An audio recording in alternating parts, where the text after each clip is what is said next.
اقبال صاحب نے پوچھا ہے کہ جی دعا کے ایکسیپٹنس کا کیا ٹائم ہے؟ اصل میں بات یہ ہے جی کہ دعا کی ایکسیپٹنس کا باہر نہیں ہوتا، آپ کے اندر ہوتا۔ اگر آپ اسے سچ پوچھو نا تو ایکسیپٹنس کا ٹائم باہر نہیں ہوتا، مگر ایک لمحہ جب آپ کا اخلاص، آپ کی نیت، آپ کی کارکردگی جب ایک فریکوینسی پہ آ جاتے ہیں تو جو لفظ نکلتے ہیں وہ حضور حق میں قبول پاتے ہیں۔ یہ آپ کی اندرونی کیفیت ہے۔ جیسے کسی نے کہا جی حضور کی حدیث ہے نا کہ جس نے ایک مرتبہ بھی دل سے لا الہ الا اللہ کہہ دیا اس پہ دوزخ کی آگ حرام کر دی گئی۔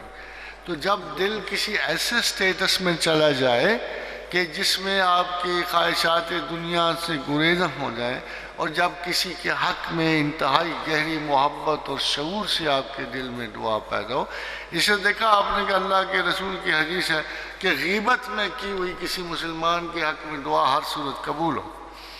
تو یہ باہر نہیں ہے، باہر البتہ کچھ مواقع، کچھ جگہ ہیں جن کا تعلق آپ سے نہیں ہے بلکہ ان لوگوں سے ہے جن کو خدا نے بہت درجے قبولیت بخشی ہے۔ جیسے اللہ نے فرمایا کہ یہ مسجد حرام جو ہے، یہ جگہ جو ہے فیہ آیات بینات، اس میں میری نشانیاں ہیں۔